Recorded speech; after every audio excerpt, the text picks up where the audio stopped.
everybody, it's Kathy from the pharmacy here, and we are with John and Amy at Frog Song Organics Farm in Alachua County, and they're going to show us around their beautiful organic farm today.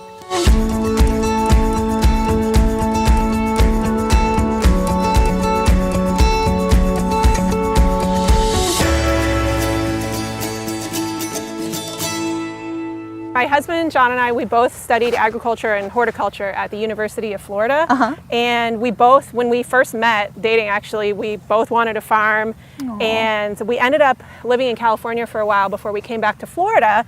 But one of the biggest reasons that we wanted to do this was we really wanted to have healthy food to eat. We wanted to start a business. And we felt like we could make the most difference coming back here to Florida to grow organic food, because it was really something that there wasn't enough of here in the South. And so we just felt like we could make a lot bigger impact here than in California, Yes. where this movement has already been going for a long time. Yeah, we're a little bit behind in the curve Yeah, here, well, we but have a little more to catch up on, you know? Yeah. How did you get what you have here? When we were living in California, we were working and saving money. You know, at that time we didn't have kids, and so we kind of had this plan all along. And when we came to Florida, John actually used USGS soil maps to help identify a piece of property that would be suitable. We looked around for several months, and we found this property. We started with just 6 acres and a house, and the only way we were able to get onto it was because we were first-time home buyers, and it just happened to be that this house came with 6 acres. Oh my gosh, that's so nice. Yeah, and then as we expanded, we leased another 15 acres that was adjacent over there. And then once we had 3 years of records and could show that we were in production, running a business, and actually able to sell our crops, then we were able to get a loan through the USDA Beginning Farmer and Rancher Development Program to purchase 57 acres to add on to our farm. Because we needed more space for proper crop rotation and to meet the volume that that our customers needed. So we have found, you know, and we've been doing this for almost 8 years now. It's really been pretty consistent growth, and we've found that there's really a pretty big demand for locally grown, certified organic, you know, nutritionally dense, flavorful food. People want it. Real food. Yeah, people really do want it. So how many years have you guys been on this particular property then? We've been here. We're filming in right now. Yeah. Standing here, we bought in 2015. Yeah. But this whole thing has just been expanded from the very beginning. Yeah. From 2011. Oh, okay. Yes. Wow. Almost 8 years. And this is a really nice. This is a really nice field of summer crops. We got corn here. Yeah, this is all some new stuff coming up. Mix over here, and actually a little bit of late season romaine. Oh, the kale still looks really good. That looks awesome. Yeah. On a day like this, they're like in heaven. I know it hasn't gotten so hot. Well, it's been hot last week, but it survived. This variety of romaine that we're using is really heat tolerant. So, what are your plans for? You want to keep going this way? Here, we'll just step over this. What are your plans in the future? Like, where are you planning to take it and go with it? Well, we have a lot of dreams. Coming from when I was living in California, I had this magical experience at a place called N Street Co-Housing, and you know, one day I think it would be really great to have an intentional community that's built around with agriculture at its center. But that takes a lot of people with a lot of commitment and a big long-term vision. So we're kind of still working toward. That's so cool. That's a one-day dream. In the more shorter term, you know, we have really started expanding a little bit more into livestock. John is really interested in like small grains and figuring out how to do, you know, a lot more different kinds of rotations and specialty crops here that really thrive in Florida. So we started experimenting with sugar cane. We've transplanted and cultivated elderberry, which is a wild crop, but we've now started cultivating it. Nice. And so really trying to carve out a niche of what really does well here in our, you know, microclimate and our ecosystem. We also have been working on getting a farm incubator started. We really want to help other people learn to start farming, because we need more people to be producing food in our region, and it is really hard to get started. So I spent some time looking at farm incubator examples, and we have a not-for-profit called Free Mulch Incorporated, which our goal is to get some additional funding for that and get a program started where we can host people and teach some of the beginning both production and business skills to help people get going. Nice. Yeah, so John, what are the other things? You've always got lots of plans for what you want to do out here. You got the mic.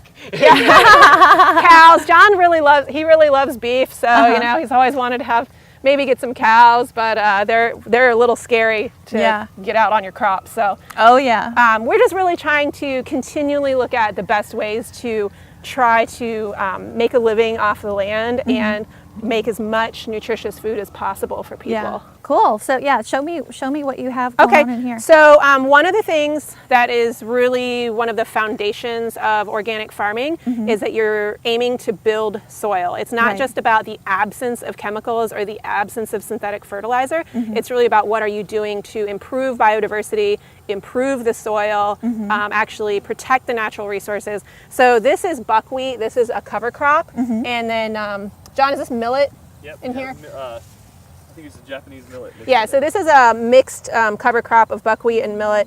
And the buckwheat has a deep taproot and supposedly can help bring up some of the nutrients from way down in the soil. Cool. And then it also can provide a forage for animals. So we do rotational grazing with our chickens and our pigs. So we'll end up moving some animals over here. They'll graze this down. Their manure will fertilize the plot. We've grown the cover crop. Then we'll till it all back in. And then eventually we will plant into this area. Wow. And so this buckwheat provides forage for bees. And you're growing biomass, so you're sequestering carbon while you're doing that, and then you're actually suppressing weed growth. So if you plant a cover crop and then mow it and till it in at the right time, and the timing can be hard to get down when you've got a lot of other things going on, but you can, over time, you can reduce the weed population in a field, and you can enrich the soil and increase the organic matter in the soil, which is what allows it to hold nutrients and actually produce healthier crops. Right, which is a huge difference from the commercial,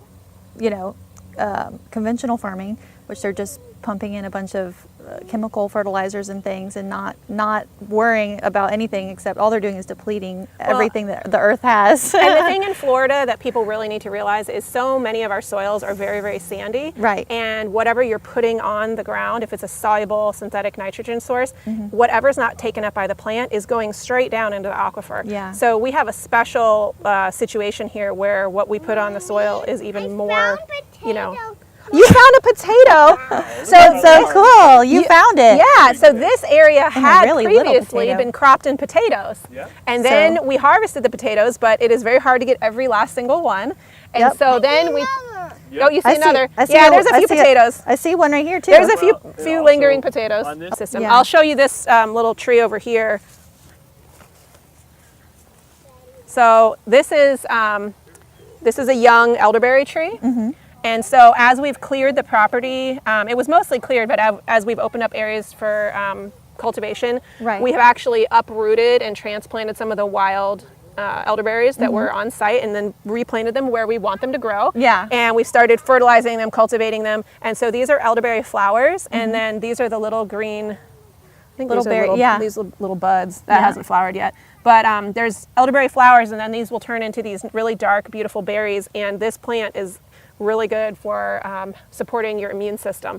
So you can go to the store and buy, elderberry gummies and elderberry syrup and all kinds of stuff, but this is the plant that it comes from. Right. And it grows all over Florida wild. Yes. So. All right. So we're here with John, and he's going to show us some of the crops that we've got that they have growing. So show us and tell us what you've got growing, and I guess some of the ways that you guys do your organic farming. Okay, well, one thing that we do, Kathy, is we don't use any plastic mulch at our farm. Okay. So if you notice all the squash here that we're looking through today, we don't use mulch beds or plastic on the beds. So when we finish with the squash, we can just till it under, and it becomes food for the next crop that grows in the field. Awesome.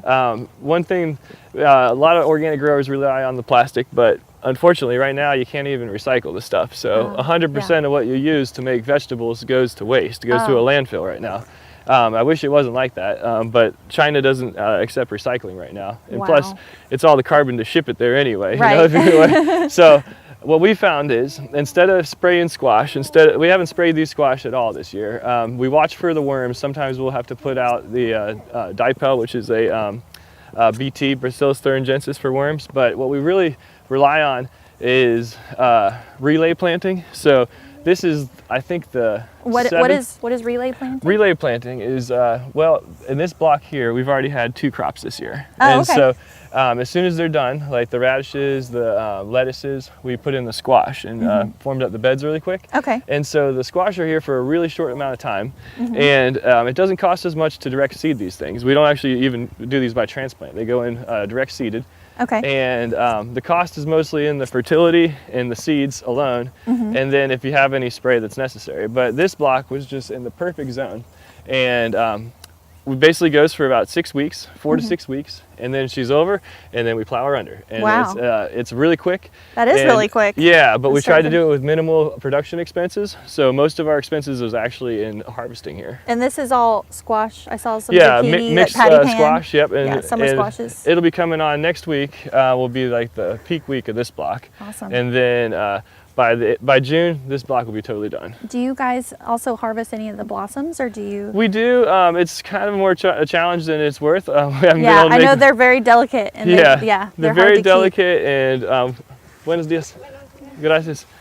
They're very delicate, and they basically, I don't think the margin's there. Like Yeah. what it really takes to walk around and get all these things and make them look good, Right. Yeah. Right. But they So- are edible. So if you're Oh, growing they're your totally own edible. squash, Yeah, you could definitely. eat the blossoms, but then you're going to lose that piece of a vegetable that you would have gotten. But they're delicious. There They're is a fun. perfect way to do it. You If you know. do it for only the male flowers after they open Oh, up. okay. Yeah, they let them open up for a few hours in the morning, and the bees get to do their job. And Uh-huh. right before they get too withered to eat them, pick them, and that's when you get them. Like, that's neat. so let the bees get Can them you first. show us and the then- difference between a male and a female flower? Just I'm Sure. curious to see how you tell the difference of that. Let's go. I'll go in here. So we have here's Robbie. If you want to come right over here. Here they are right here. So this is a male flower. It's got that's the anthers right there. And then this is what a female flower was. Let's see if I got one that's open today. This is a female flower right here, Robbie. And then look really behind it, and you can see that's where you see the little squash already there. Oh, cool. Yep. So this is a patty pan variety. Pretty That's cool, neat. huh? Yeah, that's really cool. Thank you for showing us No that. problem. Awesome. So yeah, leave the female ones on there, and if they're not setting, if they don't make a fruit, like if they wither up or they get nasty, Yeah. something's wrong. It's either too hot or you gotta downy mildew can really set in. And downy mildew eventually kills all cucurbits in Florida. So cucurbits are the family of squash and all watermelons and everything like that. Okay. So eventually downy mildew will kill it. So if you can get just a brief moment while it's really happy, get as much as you can from that planting and Yeah. move on. And you see this planting is 6 rows. So it's really not a big planting. It's No. just enough to satisfy our customers this Yeah, week yeah. who really want squash. Which I'm sure you guys have had to really figure out over the years, how much to grow of what we still moves don't and have what it figured sells. out. You still have to. The problem is you plant what you think you're going to need, Yeah. and then you don't get it. And so then Right. you end up planting more, and then Or you plant too much of something that Yeah. you don't end up needing. it happens all the time. I know that's what got us started actually at the pharmacy, because one of the farms that I was volunteering at, they had tons of kale that none of the chefs were buying because Yeah. they weren't serving up loads of kale. Speaking of kale, we're doing a big pick today for the school board here. So this Oh, is nice. this kale's all going to the Alachua County School. We definitely try all of our opportunities to work with the school boards and the educational system, so we Yeah. can. So what get are the some good of the stuff. things you have going over here then? So in this block right here, we got, this is an example of our hay culture, or hay agriculture, hay cover. So instead of using plastic mulch here, we use a natural hay.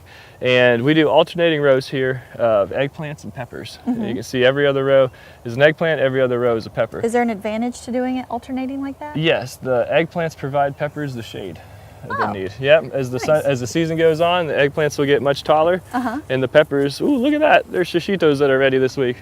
Ooh, That's pretty exciting. I was gonna come do my scouting today, and look at what we got. that is exciting. That's very good. Shishito Shishitos. peppers, those are delicious. We're They're gonna have a like lot of kind them this week. That looks great. A sweeter, Perfect. And the pepper. eggplants are just a little bit down the road here too. You can those see will be really nice. they'll be coming in strong here almost the entire summer for you guys. Yay. We'll have eggplants pretty strong till September, God willing. Yeah. and then over and- here you've got your next crop of corn that's coming up, right? Oh yes, and here we go. This is probably about a month out right now, this corn, maybe 5 weeks out. Okay. But we are already harvesting sweet corn this week. So a lot of good sweet Yeah, corn yeah, coming we in. got some last week Nice. in our store, and so it was delicious. Awesome. We'll see the full grown ones up here. Definitely. So how do you guys decide and pick out what crops you're going to grow each time? Based on what our customers like and based on what does good here. We overlap the two, you know, and Yeah. so, and then also third one is what can make a margin, because you have to have a crop that can actually put some profit onto the farm. Right. Versus like, there's a lot of crops that you can grow that are either the margin's extremely thin or sometimes you're in the red, or Right. too many times you're in the red. Right. So you learn about those crops, and we just call them dogs. And so we stay away from those after too many years of failure. Oh my gosh. And so we focus on what does good in our soil, what can make the business sustainable, and of course what our customers want. Right. And so we try to bring all this to you every week. It's kind of a miracle, anything that we get to the Yeah. to the customer in a different city in a different day then we have to pick it. Right. But one of the things that we get here is that we pick the produce the day before we deliver, so Right. it's really fresh for you guys. Right. And it's actually picked whenever it's When it's ripe ripe. and it's ready and it's like at its peak, nutritious state like it should be. Yeah. Now, if you guys had any of our strawberries this year, they're all coming from this Yes. patch. Oh, cool. Let's check Let's that go out. check out what these strawberries look like. These so look look at these. They're great. beautiful for May. And Oh my gosh, yeah. For any of the I of the can't- skeptics of like, where's your berries coming from this week? Here they are. They're just abundant this week. That is really amazing. Oh my gosh. Please try some. Look, I'm Yeah. just gonna I'll try to find one maybe Here you go, that's Robbie. not, Maybe not come down here. perfect. There's some- Although they all look pretty There's some really perfect right good now. ones to get a good shot of here. Wow. Yeah, look at these. So They're these really- grow. Do you do the hay beds on these too? We do. And Is that for? Do they help with pests or what? it helps with weeds. It helps with soil moisture retention, Mm-hmm. and helps with the soil temperature too. So that's what everything is right now in May. Is as the Mm. So soil good. temperature climbs, the plants basically get too stressed to be happy. You know, basically, if a plant's stressed, then it's going to be overtaken by disease or pests or anything like that.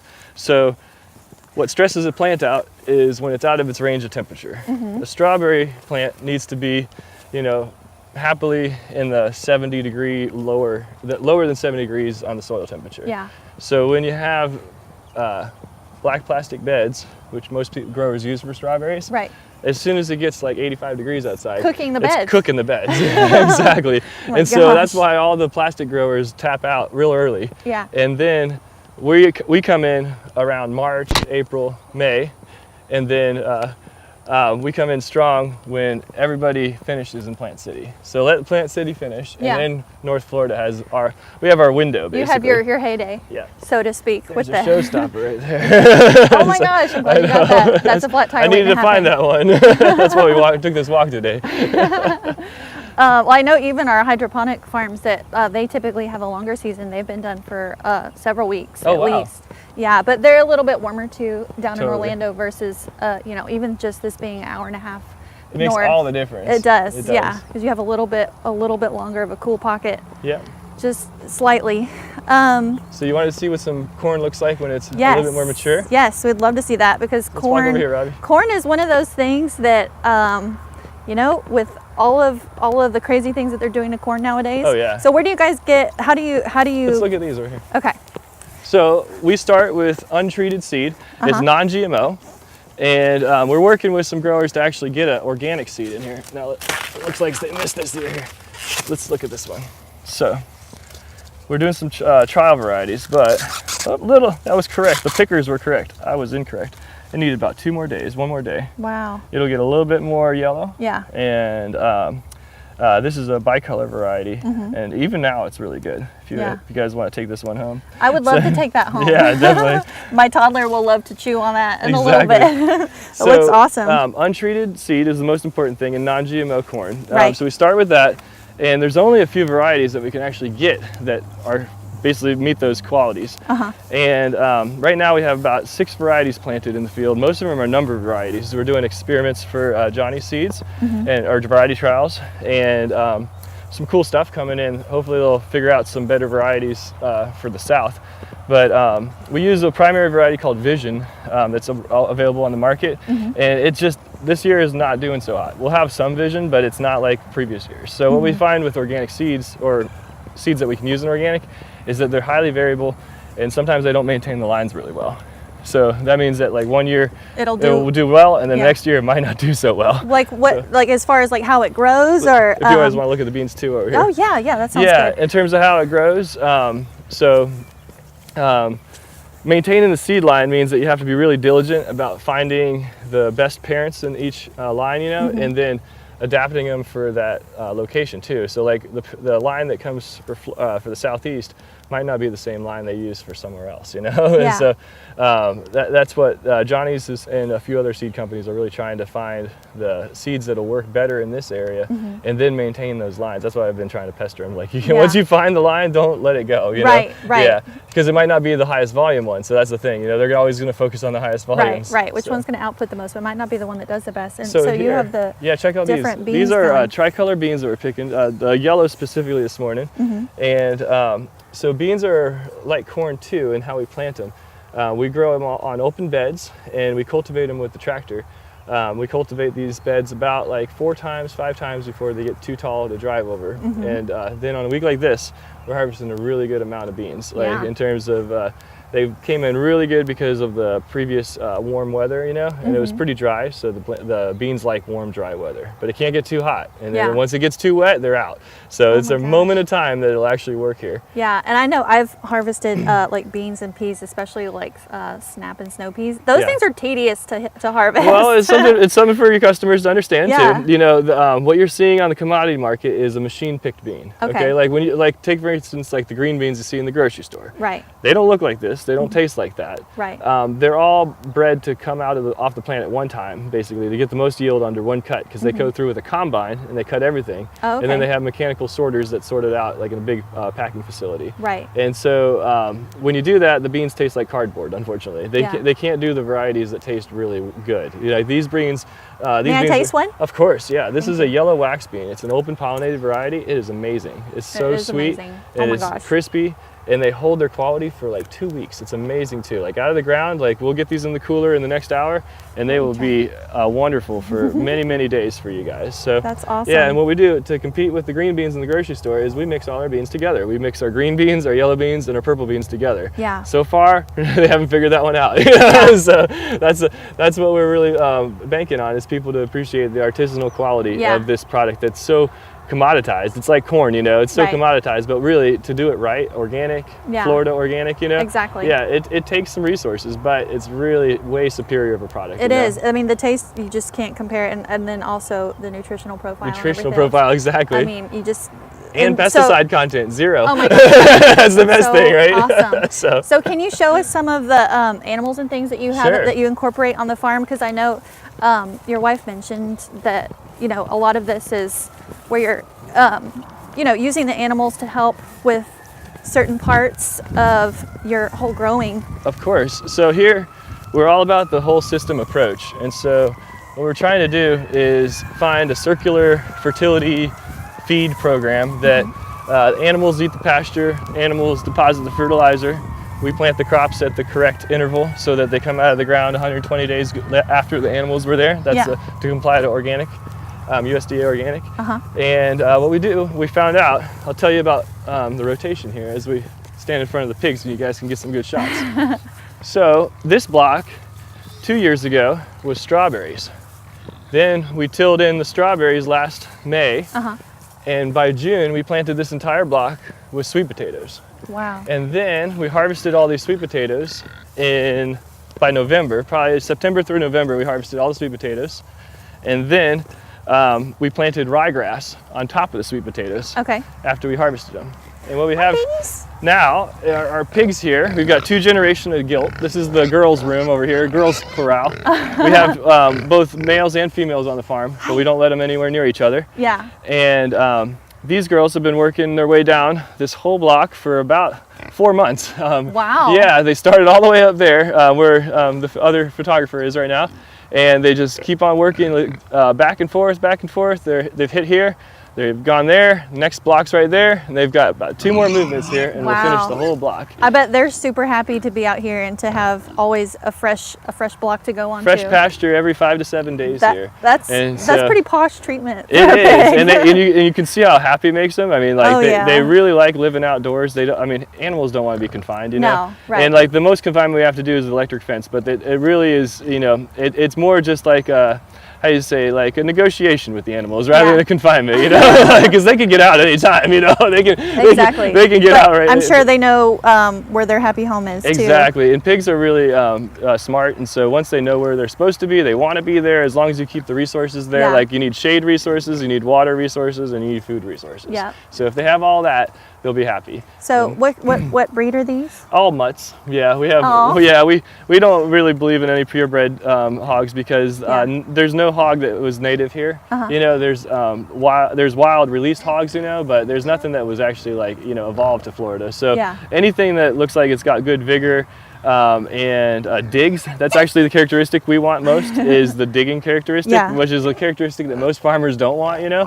And so we're looking for the rooters. Yeah. And these are half wild hogs, half Duroc, and some other mutts here, the little white and black ones. Yeah. They were from a boar that was an escapee that hopped into the gilt pen. Oh my Yeah, a gosh. champion we called him. That is so fun. So that's what we had. That's how we got the little black and white piglets. So cute. Yeah, but they like grass. Whatever breed they are, they really like grass, and so That's convenient for yeah. you guys. So they've been eating lots of grass, and we also raise chickens on the farm. cool. Where And are they at? Let's see here. They are actually up front. Let's go look at those Okay, guys. all right. So, chickens just got onto a new pasture on Saturday Uh-huh. of buckwheat and millet. Nice. Isn't it beautiful? It is. And we've got a lot of it to go here. Oh my So, gosh. Oh my gosh. Yeah. Yeah, look at. yeah, oh my we gosh. planted a little bit of it. So this ground up here has never been cropped before. This is Wow, so this brand is new ground. We're actually saving this ground to be made into a reservoir. Actually, it's really low ground for the most part, and Okay. just in this time of the year, we were able to crop it successfully with a cover crop. So these hens are Yes. are they laying hens? or Yes, what are these they? are all Okay. laying hens, and if you notice, a lot of them are Turkins.